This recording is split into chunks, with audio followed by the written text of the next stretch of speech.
Oh my God! These people that are being killed, they look like me. They've got blue eyes and white skin. This shouldn't be happening near where I live. Oh my goodness, someone needs to fight them. Someone needs to stop this.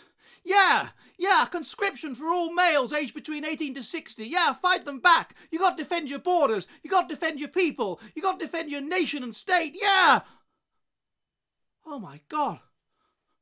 What's happening to me? Why did I just say those evil racist things? Why didn't I just say, what do we mean by male and how are we defining a male?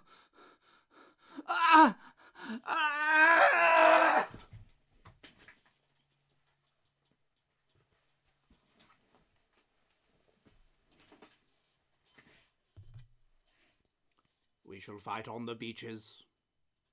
We shall fight on the landing ground. We shall fight in the fields and in the streets. We shall fight in the hills. We shall never surrender.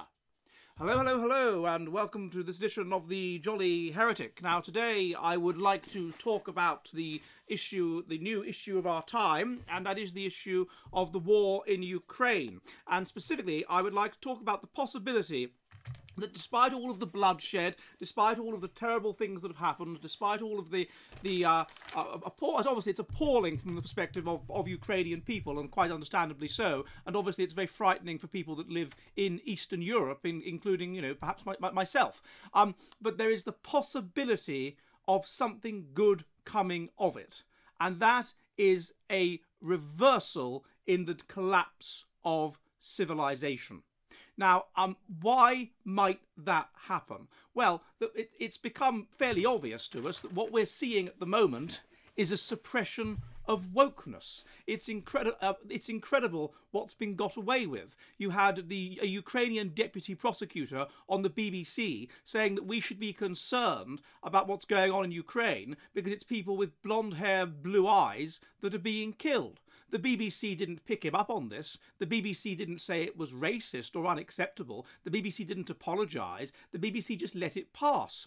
You had an ITV correspondent reporting on the trains of refugees from Ukraine, saying, my goodness, this isn't a third world country. This isn't some obscure place. This is happening on our doorstep. This is people like us. This isn't happening in Afghanistan or some third world country. This is happening in Europe, with the implication that Europe was somehow civilised and that Afghanistan wasn't, and so you'd expect these kind of things to happen there. Again, nobody commented on this. Everyone simply let it pass.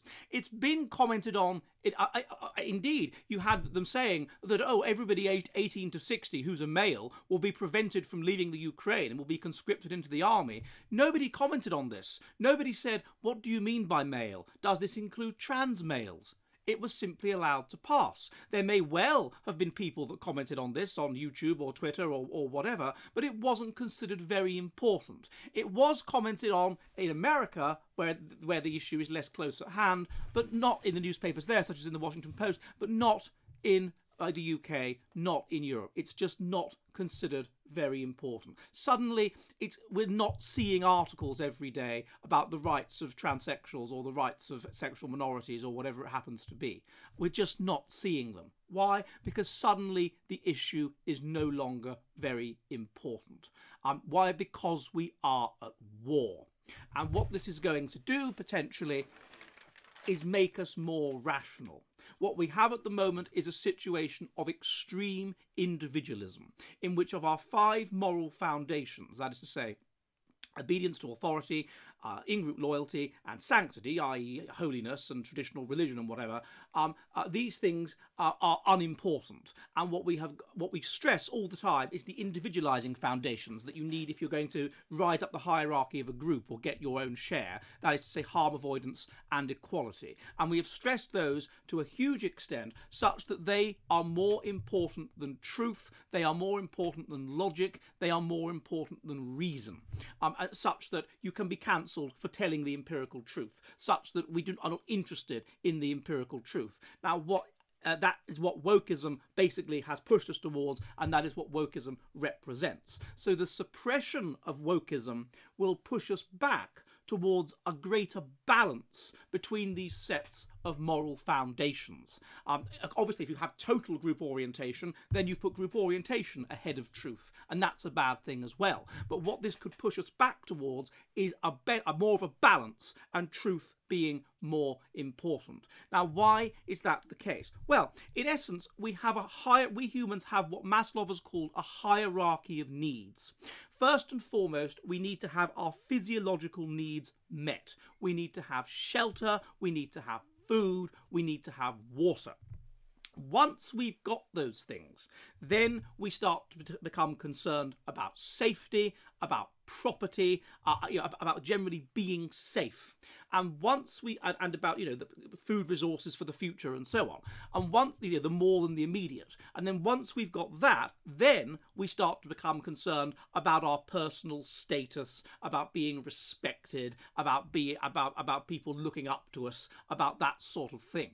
Now, it strikes me that what has happened over the last sort of 50 years is that more and more people in their formative years have been brought up in a situation in which their basic needs are met, in which there's no question of a shortage of food, no question of a shortage of their basic physiological needs, and indeed their needs in terms of safety are also met. No concerns about unemployment, no concerns about anything like that. So the result of that is that because those things were not relevant in their formative years, people become sort of decadent about those things. People are blasé about those things. People aren't concerned about those things, and so very few people, in a way that was the case in the past, are prepared to simply be content with their lot because their physiological needs and their needs of safety are met. The result is that more and more people are concerned with status, are concerned with respect, are concerned with individualization, are concerned with everybody sort of looking up to them and respecting them, and they're respecting their feelings and whatever. And this is really the essence of wokeism and the essence of individualism. Now, what this situation of war does is it pushes us down the hierarchy of Maslow's needs. It means that our safety is not met.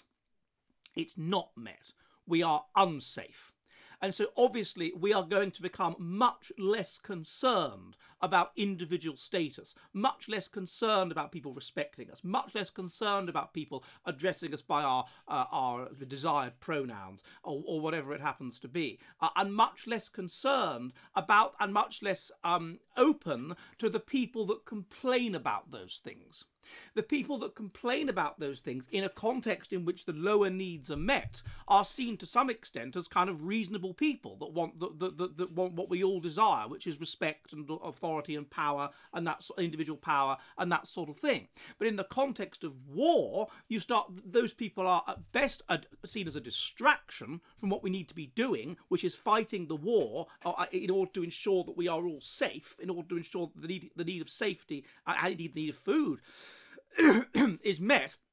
And at worst, they are divisive, they are individualistic, they are seen as selfish, they are not playing the game, they are not helping out the group in order to ensure that we are all safe. And so we have a tendency to ignore those people that talk about this, to ignore what they're saying, and even to suppress them, even to tell them that this is unreasonable.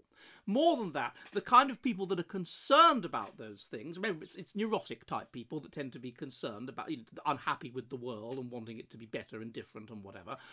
Those kinds of people, now they're not concerned about that anymore. Suddenly that's not important. Suddenly, for God's sake, they're fighting for their lives. Europe is on the brink of a nuclear holocaust. Putin could let off nuclear bombs and kill us all, and so therefore suddenly those issues are no longer important to them. What's important is safety. And so you can see how and what's important to my cat is being let out of the room.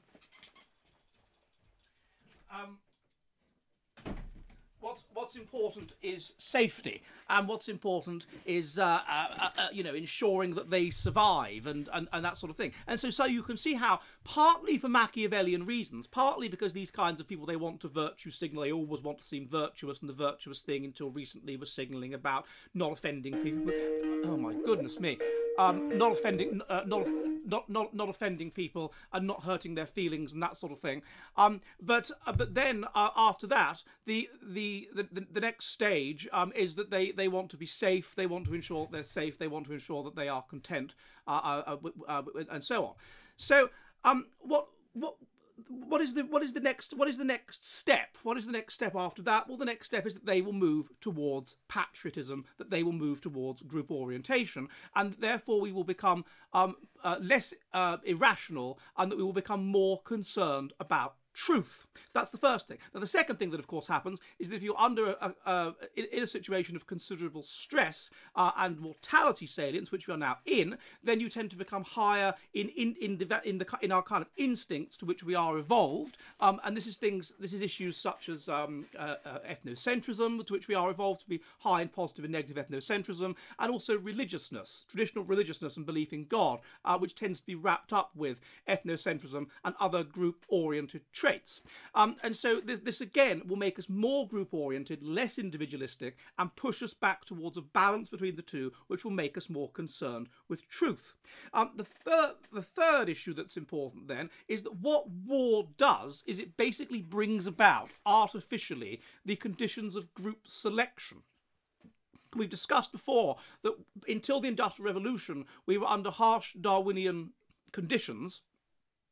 And under those harsh Darwinian conditions, we were selecting. Groups were fighting each other for resources and that sort of thing. And they won those fights for resources by selecting for being ethnocentric, by selecting for being highly intelligent, and therefore for selecting for the optimum level of genius. The genius is characterised by outlier high IQ combined with being moderately antisocial and moderately low in conscientiousness. This means he can think outside the box and whatever, and come up with new and original ideas. He's not bound by the rules, and he's also disagreeable and autistic, so he doesn't care about offending people. He's not concerned about offending people, and so he'll present his idea, which will always inherently rock the boat. Now, of course, in an environment in which all our basic needs are met, and there's no problem, and there's no sceptre of war, and therefore we're concerned about our individual needs, to be respected and not to be offended and to feel loved and wanted, then of course the genius is a problem. The genius goes around offending people. The genius needs to be suppressed. The genius needs to be driven out of the university. In a context of artificial recreated group selection, which is what war does, that we need people like that.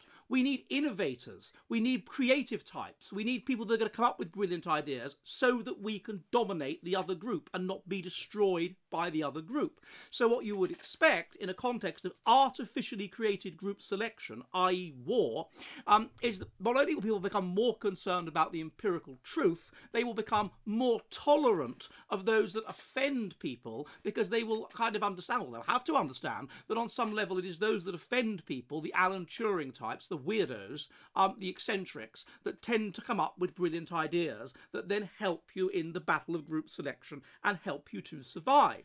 And I don't think it is a coincidence that what you see, if you look at the history of per capita major innovation, is that it reaches a peak in around 1870, and then it starts to decline. Why does it start to decline? Because the Darwinian selection pressures for intelligence are weakening, because we have brought in medical innovations and things like this, and the correlation which existed in pre-industrial times between wealth and thus intelligence, because the two correlate, and completed fertility. The richer half of the population had about double the completed fertility of the poorer half of the population. This then, due to medical innovations and whatever, starts to go into reverse. And by 1870, it has pretty much done so, and so per capita major, we become less intelligent, and per capita major innovation starts to go down.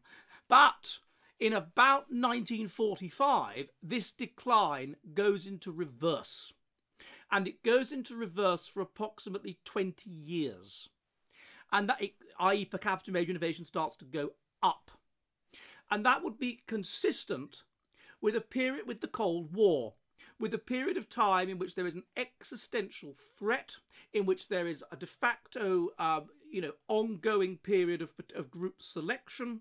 Not a war, not an actual war, because then it's very difficult to innovate things, because you're on edge and very, very basic needs aren't met and whatever. But a Cold War. And in a Cold War, there is the potential for war all the time.